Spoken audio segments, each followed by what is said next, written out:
Hello, everybody. This is Jennifer Hillman, and you are listening to Air on WolfSpiritRadio.com. Today, we are talking to Jack Dalton from MakingLoveToHer.com. We're talking about finding the right people in your life and understanding the best ways of keeping the relationship happy, light, and blissful.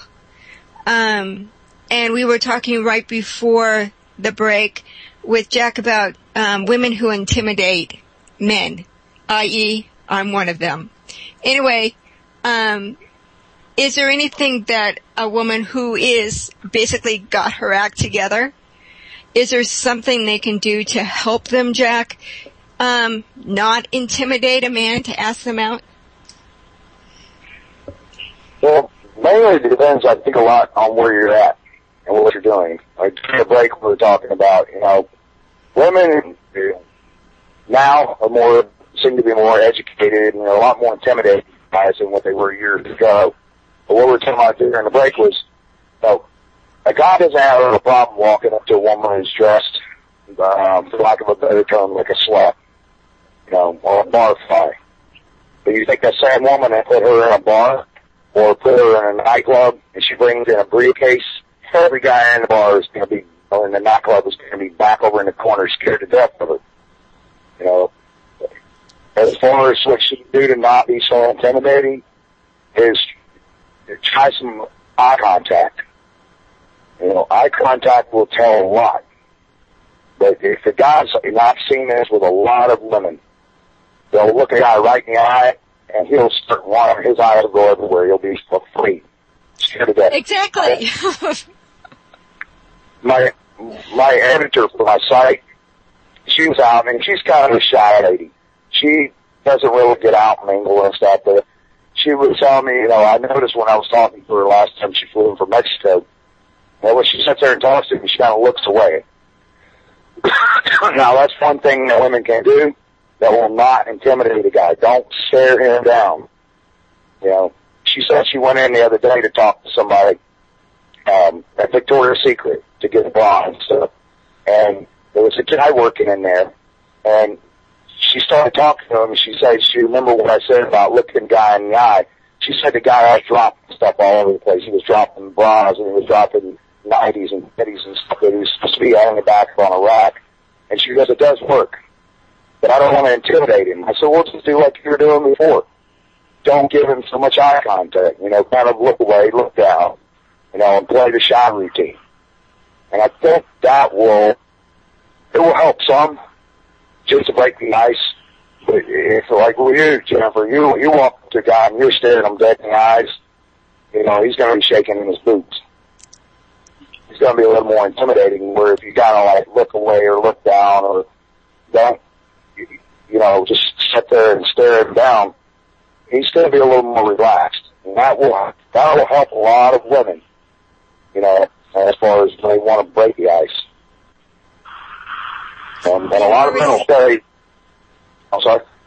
I said just be more receptive instead of aggressive. Exactly. Men like an aggressive woman, but not to the point to where, she's more aggressive than he is. Women tend to, I wrote an article on it not long ago that women want a man who is a man, and they want a guy who can take on the world and beat up the world. But they don't want to get beat up themselves.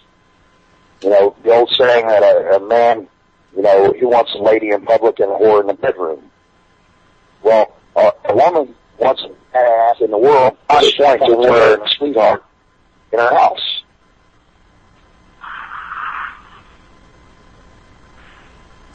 So, it's fine. Again, it's finding that balance within a woman being more feminine and less aggressive. It's like if you're in the workplace, you have a certain image and a certain persona you have to present when you're in the workplace. But if you're out and about, let your hair down and just relax. Or if your hair is always down, put it up. Does it make a difference to a man if a woman has her hair up or down? Because generally men do prefer women with longer hair, don't they? Yes, they do. And if your hair is up, that is intimidating to a man. If you put your hair down on your eye, yes, it is. It's more intimidating. If you walk in and you're dressed business type and your hair's up, it's gonna be a little more intimidating to a guy. You walk in with a baseball cap on and a ponytail sticking out the back, you're gonna drive a guy crazy. You know, but you walk up and your hair's on a bun and you've got makeup on, you've got your business attitude going, it's gonna intimidate him. You know, try to kick it off your shoes. That will do a lot right there. It lets the guy know that you're a little more loosened out, you know, that you're willing to engage in conversation. You know, try, instead of holding your pinky up in the air, just hold the glass regular or mug. You know, a woman that's going to go off in and get a glass of wine is going to be dominating the mug of beer. Well, so, there's a lot of men that prefer a woman in heels versus like tennis shoes. But from what you're saying, I mean, most women wear high heels when they're in business attire. So what do you say to that? Is it just depends on where you are that you wear the heels, or what do you suggest with that? It depends on the total outfit. If you know say you're at work, and you're going to be at work and you're dressing, you know, and you're in a business attire, take and change the clothes with you. Slip into a pair of jeans, put high heels on. But instead of keeping the high heels clenched to your feet, let the high heels dangle. So you might want to take your high heels off and sit there, you know, with your shoes off. Or carry them in your hand and walk with them. Now, the one thing I do want to mention, I'm getting ready to do an article on this, is about high heels. High heels are bad for a woman. They really are. I was just reading a couple of articles from the New England Journal of Medicine and stuff, and Vanderbilt and John Hopkins. They were talking about deterioration of women's legs on the calves and stuff from wearing high heels all the time. They can't wear tennis shoes after that. And I put that up for comment, and I had quite a few women tell me they try to put on tennis shoes after high heels. I just want to throw that in there, but instead of taking the high heels with you, put a pair of sneakers. You know, let your hair down, you know, and loosen up a little bit. You know, guys won't be quite so intimidated. You know, they're not going to walk up to you if you're in a business outfit. They're going to think, for one, you're making more money than them. Number two, they're going to be intimidated. So it's a matter of just loosening up a little bit. Take a change of clothes with you, put on a pair of jeans, or put on a pair of tennis shoes. Keep the same outfit, but wear a pair of tennis shoes. You know, they can put on a T-shirt instead of wearing a business jacket. A lot of that will play into the guy being a little more loose and wanting to walk up and talk to you. You know, but it's all in presentation. You don't have to look like a floozy in order to go out and meet men. You know, you can still dress in proper attire and still, you know, be a little more just relaxed. Well, yeah, for me, it's like whatever I'm comfortable in is what I wear. So it's like, it's rare for me actually to wear heels because of a knee surgery, so I wear heels rarely. But I've had many men comment, why don't you wear heels? You look so much more beautiful if you had heels on. I'm going, are you kidding? What does it matter what my shoes look like?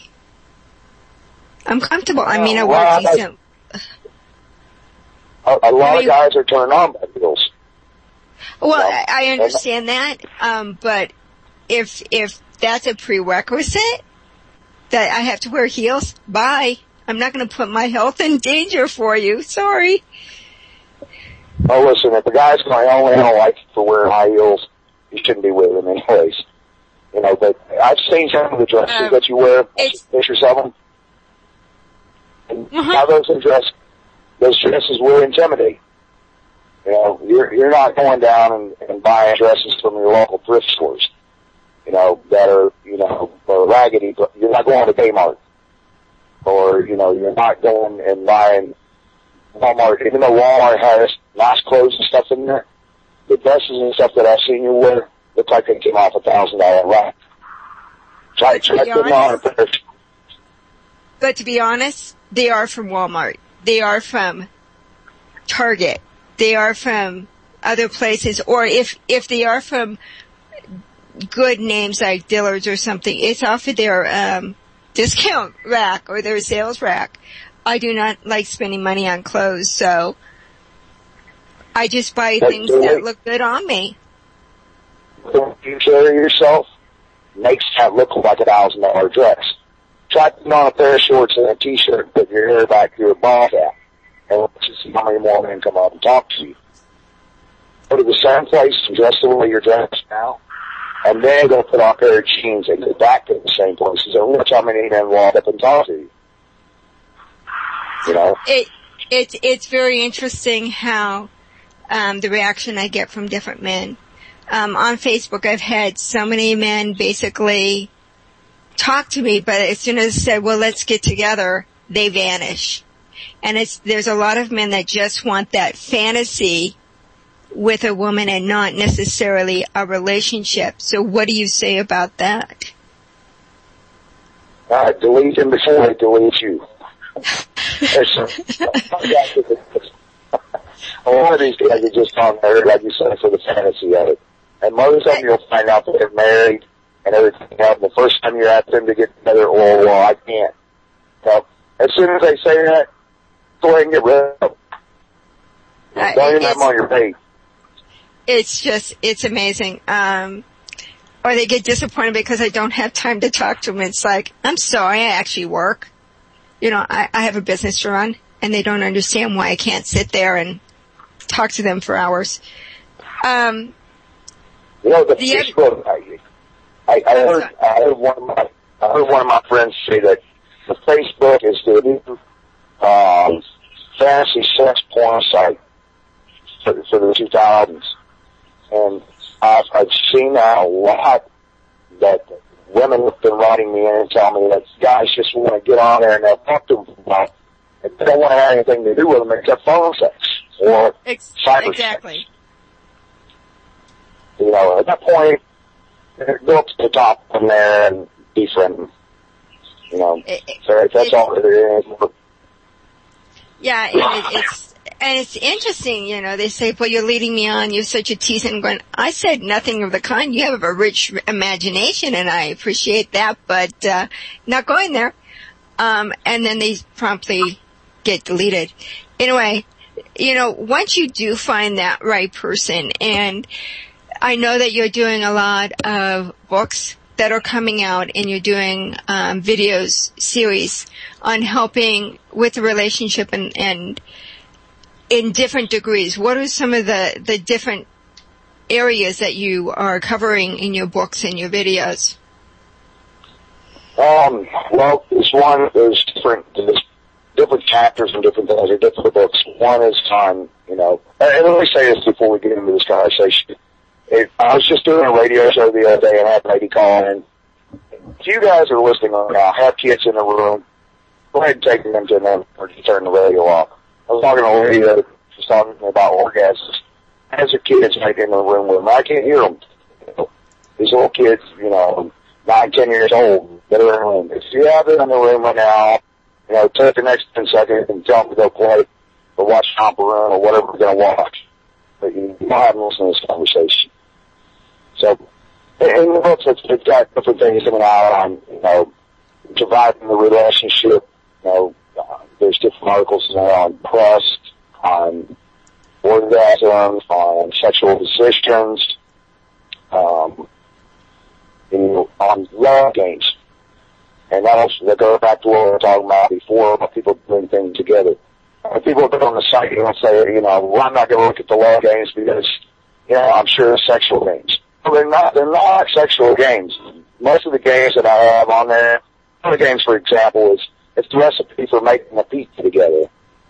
I had a call telling me that, you know, the kid was all happy now because they were there making pizza together and they had a dough fight. You know, there's one where you and it's a clear tube that you wrap around your partner's body and you put a BPL or marble in it. And they've got to maneuver the body in different positions and get that ED or the marble from by the shoulder and have it come out all the way down by their feet. It could be doing clothes on. You know, but there's a lot of games in there. There's going to be, one's in sexual position, orgasms, different relationships, and what it takes to make a relationship work. And that's what this series of books are based on. And then there's for the ones that like comedy stuff, I did a thing years ago, or a couple of years ago, on a letter that was, where a couple talked about wooing. And I think we talked about this last time I was on the show. And it was about a good boy. He could be from the Midwest. He could be from the South. He's just a good boy. He doesn't drink. He doesn't cuss. And he meets this girl on a dating site. And her name happens to be Mary, and his name happens to be Bubba. There's so many different things. I actually kind of complicated. Written one on how to woo. And I used this fictitious guy as a guy that met this girl on a dating site, and he's trying to woo her. Which is for young, so wooing, deciding to get a girl to like you. You know. But anyways, he does all this stuff, and they're actually quite funny. And that book will be coming out next week. I believe next Tuesday. It'll be available on Amazon and also on ebooks. But if you go to the site, there's some of the letters that, if you're signed up on the newsletter, there's some of the letters are not actually on my page. But if you want to save yourself a couple bucks, you can actually go on my site and read them. I'm not charging for them. If you sign up for the newsletter, you'll be able to read the ones that are not on the home page. That book will also be coming out as well. And it does get some helpful hints in there on, doing things that you can do to spice the relationship. So, what is the number one thing that you have heard that really, gets a guy going, that a woman can do to get a guy in the mood? Get a guy in the mood, that's pretty easy. I mean, next of a woman believes the guy is in the mood. The problem is getting the women in the mood. And we were talking about this last time, from little girls when they're growing up, boys are out burning lizards and sending them all to the moon and bottle like us little girls are about, Cinderella, Snow White, Prince, he comes and rescues, and then they go on to do Barney and Ken, and then they go on to read romance novels. And so before and last year, I think guys, they should start teaching young men about romance at a younger age. The number one questions that I get on the site are, in the last few months here, since I put the thing up on the 5 different styles that a woman has for orgasm. Mm-hmm. Number one thing that I've been asked, and I got a young guy on right now, he's 23, 24 years old, and he's tried the different positions that I put on. Before I go any further, if anybody wants to read about the position, they can actually go on my site. I do not charge for them. There's a series of videos coming out in the next week or so. Actually, after next Monday, they'll start going in on the different positions that women have where they can get an orgasm from. The G spot, the A spot, the E spot, the C spot, the sweet spot. It's 5 different spots that a woman has. The main problem that I see with that is people go on there and read the information, and then they apply all of them at one time. And it's not going to work that way. You got to perfect one before you move on to the next one. And if they're going to try, for example, the G spot, that's probably the most common one that everybody's heard about. Everybody here's about the G spot, actually located an inch and a half up by the vaginal area, like you'd be touching the back of the clitoris. It's a spot. It's about the size of a red seedless grape cut in half. It has consistency of where if you touch the tip of your nose, it'd be a spongy like area like that. Well, if a lady or a man will go in there and you'll slide your finger up in there and it'll start doing this coming to me motion, what happens is it's going to fill with fluid, and it's actually going to spurt from the urethra spot or the U spot. The biggest thing is just, the main thing that I see is most of these guys, they say, oh, I know where the spots are. And the one question that I always ask them, I'll say, where's the G spot? Oh, it's up in there. Where's the A spot? Oh, it's up in there. Where's the U spot? Oh, it's up in there. No, it isn't. right off the bat, they don't know what they're doing. The biggest thing to get a woman in the mood, man can get in the mood by, a woman just breathing on him, or she walks by and he catches a glimpse of her in her underwear walking by the bathroom door. He's in the mood. The problem is it takes women between 35 and 45 minutes to get primed up. So in order for her to get wet, hot, and bothered, it takes about 45 minutes. This guy just told me, I went in on the G-spot and I can't get it to do anything. Well, did you have any foreplay? Well, not really. Well, unless you're having a car with no gas in it, you're just not going to go over it. So one thing is they have to have foreplay. And you were asking, well, what did it take to get a guy in the mood? Anything. Making sex, the guy's ready to go. It was down over 2 seconds. And then to a woman, well, I don't know. But there has to be a romance, a passion. But on the different spots and stuff, you just can't go in there. When you get to reading information, you just can't go in there. If you're a man listening to this, you cannot go in there and expect it to happen right off the bat. Even after she's popped up, first time because of her being mental blocks, maybe she was with a dirt bag before, or she's not had an orgasm before. It's going to take some time, sometimes between 35 and 40 minutes, even after she's primed up. You're working on the G-spot, and you're doing that the way you would activate the G-spot as you do with you're telling somebody to come to you, and you give them that come to me motion with your finger, like, hey, come here. If you do that on the G-spot, it won't get her primed up and pumped up. The one problem that women have is when she gets ready to orgasm like that, is that she's going to feel a sensation like she has to urinate. Now, once she feels the urination come out, she's going to collapse the pelvic floor. Don't do that, ladies. That will shut your orgasm down, cause the fluids to go into the vaginal area.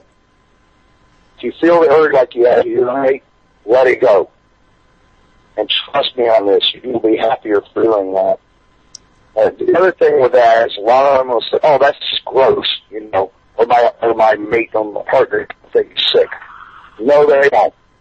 Anyone that squirts with a guy, he is going to be so turned on. You're going to turn them from Pee Wee Herman into Rambo. And you work on the one spot. It's probably not going to happen the first time. Maybe the second and third time it will, but there's a hormone that builds up in the brain. It's called oxytocin. And I know you heard of it, Jennifer, because you read the articles and stuff that I've written. Oxytocin is a hormone that builds up. Men have it at the fourth second of orgasm. That's what gives us that tingling sensation and that good feeling. Women carry a lot more oxytocin than they have when they lactate. As a matter of fact, when babies are born, John Hopkins has done a lot of research on oxytocin. And when a baby is born and you hand it to the mother, the oxytocin in the brain increases by 63% and causes a connection feeling. The same thing happens at a point of orgasm. But a woman will keep the oxytocin flowing. That's the reason that women want to cuddle a lot, and the guy will say, well, I need to shut the garage door. But the woman will be saying, well, we cuddle some more. So that oxytocin gets flowing in the brain. Once the oxytocin gets going, and she's experienced the G-spot orgasm, the woman can sit there and have orgasm after orgasm after orgasm. A man is good for about 3 good orgasms, and then he's pretty much done. But a woman would sit there and orgasm for a teaspoon, cup. Each time, and she keep doing it over and over and over and over again. And trust me, there's not a bigger goal in the world than a man. A lack of confidence will kill a guy. But if a guy gets in there and he knows what he's doing, and he'll go on and read these different articles that are putting on the different spots, you're going to see a big difference in your man. You're not going to see some guy that's intimidated and go on and watch the porn on TV after this, because now he knows what it's like to make you squirt and have major orgasms. He's going to have that big confidence builder. The one thing I do want to stress to the guys listening, and even the women, it's hygiene. Make sure your nails are trimmed and make sure they're clean. Because if you're in there and you're scraping the G-spot with your finger, then what's going to happen is you're going to remove some skin in there and it's going to be sore. Also, make sure you use a good lubricant. I mean, there's several different lubricants available on the market. I have a couple advertisers on my stuff. There's Adam and Eve, and there's also Wick Temptations. You can go on there and have deals with these guys where we get 25 to 50% off. A good lube such as Axe Strider, Rapeseed Oil, and there's a few different other wall-based lubricants. You can get those for like $10. But make sure you guys use a good water-based lubricant. If you're in there and you're stroking the G-spot or the A spot or the sweet spot, or in the clitoral spot, for 30 or 40 minutes, and it will get tender. But make sure you have good hygiene. Make sure your fingernails are trimmed out from under.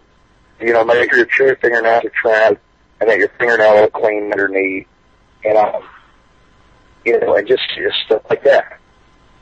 And then there's some lotions, all the stuff you can read on the different spots on there, on my website. If you go on the makingloveher.com site, you look on the top bar, it says Harvin's Sex, the very first one. I'll scroll down and it'll say orgasms. You can go on there and read all this. It's not going to cost you anything, and next week you'll actually be able to go on and see videos. Now, the videos do have some link to them, so if you do want to order CDs, the CDs will be available. They'll be cheap enough, so that'll be $299. They'll probably be around $10. $12 a piece.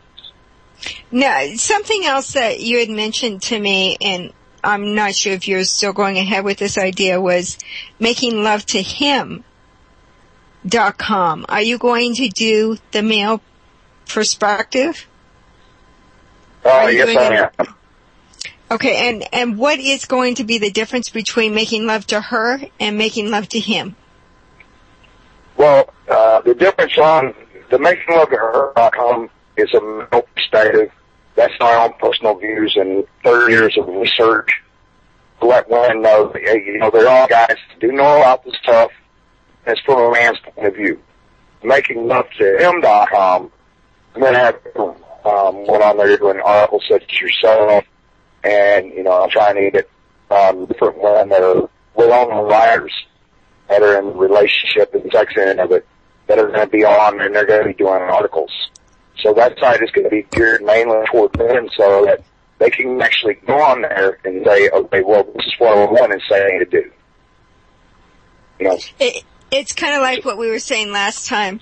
It's not bad to have a friend of the opposite sex to get the perspective of the opposite sex. Right. And I think that's the reason my site is because so popular.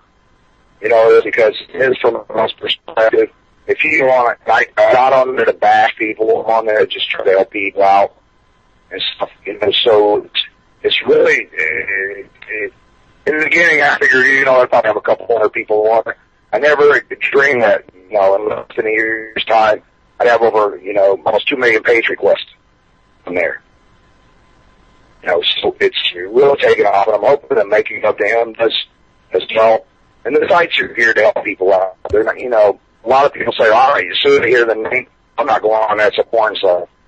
It's not a porn site. I don't sell any porn DVDs. It's not about porn. It's about keeping relationships alive or finding new relationships and what to look for. It's just all about orgasms. But it's also about understanding what mistakes you've made in the past so you don't make them again. Exactly. And that's what we were talking about earlier, When people are looking for partners, if most people think about their last couple of relationships or all their relationships have the same man or woman, just in a different body. And whatever you've been doing in the past that didn't work for you, don't keep doing it anymore. Switch your routine out and switch the places where you go. Switch the type of people you look for. I wrote an article on what a man and woman wants. And I did pretty much. That article was published in Europe.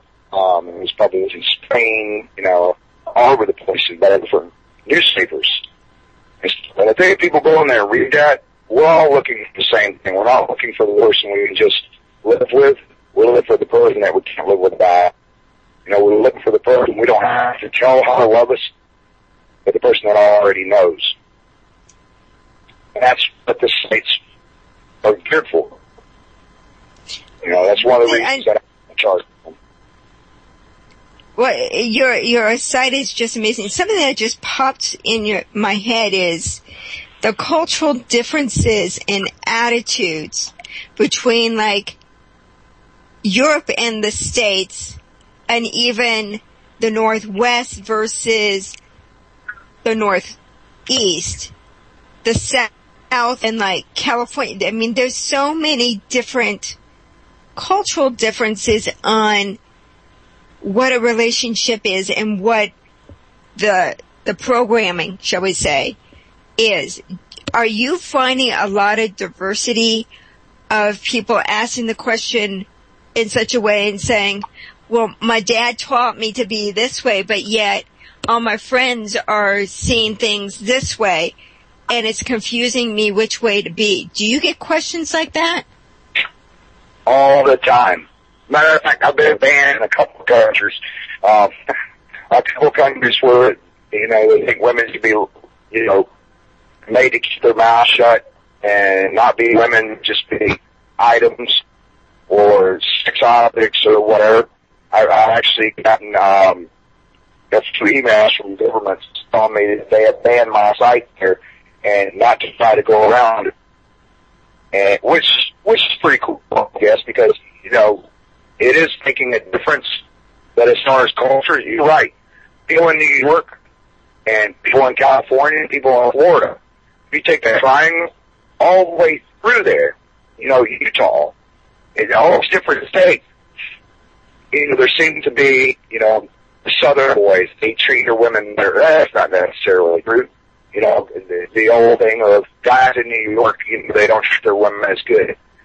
It actually depends on the person, but what we're saying, you know, the guys being raised right and their parents tell them what to do and this and that, you know, that different cultures plays a different, you know, set of circumstances for the way people look at love. I had a guy write me from, I think it was India. I don't want to say which because I'm not really sure. But he said that, I'm sorry, the girl that had with me. And she doesn't want to get married to this guy, but yet she's here in the States right now, she's going to college. But the way she was raised, her husband was picked up for her when she was born. And he's still there, and she does not want to go back and marry this guy. She's in love with the guy over here. Because of the cultural difference, she feels she's been forced to go back there, and if she doesn't do it, then she's going to be ousted by her family. She's in love with this guy, and the guy is me on the side saying he's really in love with her. He doesn't want her to go back, and they want to get married, but he's willing to give it up because of her family and culture. That's a hard one to give somebody advice on. Right. The only thing I can tell her is to follow her heart. Because I know myself, I wouldn't want to go marry somebody that was picked out for me. Not if the love of my life was right there. You know? Well, it's interesting because I know of a few men and a few women, and I've talked to them, and their mates were picked for them, and it happened to work out really well. But the cultural differences I was thinking of is in Europe, the people they're very open about sexuality. They sleep around, and it's like no big deal. Married, not married, doesn't matter. If there's a connection, you act on it. And I'm making a general statement from people that I've talked to. It's not everybody's like that, because I know there's some very devoted married people there. Versus most people in the States, they might sleep around, but there's a guilt associated to it. There's a danger to it. Whereas in Europe, I don't think it's like, so what? Here, there's an attitude against the player, shall we say. I mean, do you find that there is that kind of thing that you need to take into advisements or into play with the information, or are you really basing it on the attitudes of the states? Well, I do a lot of, I mean, I'm all over Europe, as far as that, and on my Facebook page, I've got quite a few friends that live in Europe, and I have traveled through Europe. I've been over to Africa. And the one thing, is how different cultures look at things. Like in Africa, a lot of the women walk around with their shirt off. So seeing a woman's breast is not a big deal to them. Well, if you come to the States here, and even in here, they have, in Canada, they have the naked lady, the open lady on TV. And these people don't think anything about it, but you give a woman full top off for here, she's going to jail. Now, as far as the guys and stuff, different cultures over here, seem to be a little more refined. Always on, we are more refined than what they are in Europe. But I think the one thing is the key factor in all of it is that people, until they find the love of their life, they're going to screw around. They're going to play around. They're going to flirt. They're going to do all kinds of stuff.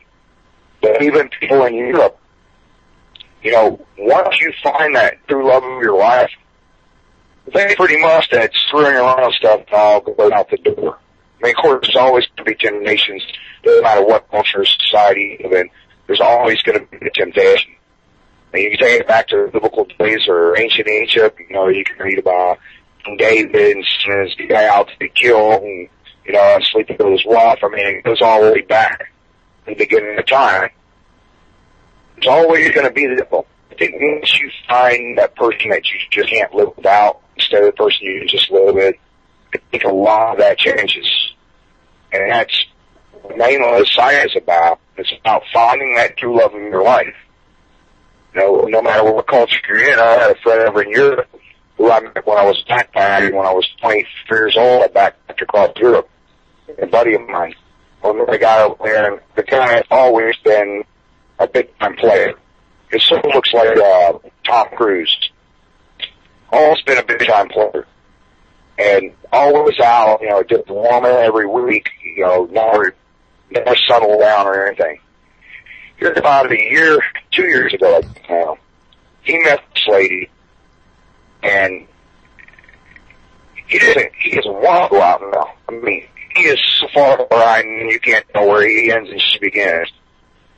And I think the main thing is finding that person that you're going to be with. Now, getting to that person, if you read an article that about what a man and woman wants, for your lifetime, a lot of people will touch your body. You're going to have maybe three, a couple husbands or wives, a lot of boyfriends, girlfriends. People are going to sleep around. But a lot of people will touch your body, but only one, maybe two will work as heart and soul. And that's why my site is so successful, is because it's what people are looking for. And I see it a lot more now where people are not willing to settle. A couple years ago, I didn't see that. And that was before I put the site up. Now that it's tights up, and I'm getting people from all over the world. So I'm in every country and every state in the United States. I see that people are not willing to settle anymore. They're not willing to just go out and just, okay, well, I'm just going to be with this guy for a while, I'll be with this woman for a while, I'm going to sleep around with a ton of people. They're holding back and saying, well, no, I want the one special person. Yeah, I tend to be that way now. And it's been interesting. It's very easy for me just to pull back, focus on other things. I've got a lot of great friends and family, so relationships will, it will happen when it happens, and I just live my life to the fullest and enjoy myself. And I think a lot of men and women are getting to that point that they are whole and complete within themselves and really respect themselves, and they don't want to play the games anymore. So they'd rather take a little time and find that right person. Do a little bit more investigation and discovery before they jump into relationships. But there's also a lot of people that I talk through my business as a psychic, and they want to know now. They will call me, and I went on a date with someone. Is he the one? And it's like, let it unfold and see if it is. Plus, you will know greater than I, because it's a personal choice as well. So it's very interesting to kind of sit back and let it unfold, and see what happens. You will know when it is the right person. You will know, and you will see the similarities from past relationships that you like and what you don't. And as I always say, I want the best qualities of the men that I've had before, and someone that's fully, the right person for me. And I know that the person exists. I just go with the flow at this time. Not sure, but what you're saying is a lot of people. I've had a few people that I've told this to, and it's really seemed to work. Is that if you want to find out if a man or woman is really interested in you, there's a couple of different things you can do.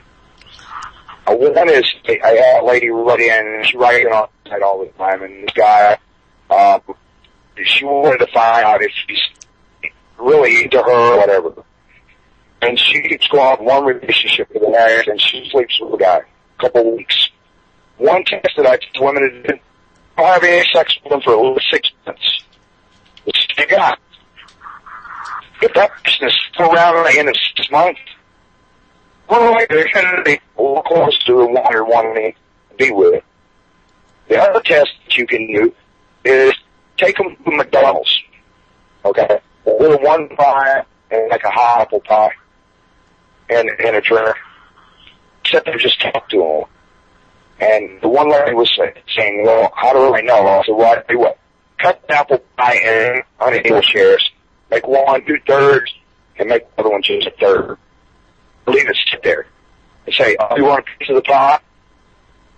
9 times out of 10, if the guy is going to be sexual, or if he's going to be wanting more out of the relationship that it's willing to give, he'll take a bigger piece. Now, not that that's going to be if he wraps it, if you dump this or not, but every time I've been right, and every time the guy taking a bigger piece of the relationship has failed, but the guy said, if you take this big piece, it's worked. And I told the same thing to Angel, and she did it. She's the one that's getting married. I told the same thing to Amy and a couple other women have been on there. And every time it was a little test, but if you step back and take a little bit of time when you're in the dating state, step back and just look at it. Instead of being right up on it, step back and look at it. See if the person is taking more than they're willing to give. That will tell you if you're on the right track or not. That's really a good kind of test to do. So we have about 5 minutes left. So what do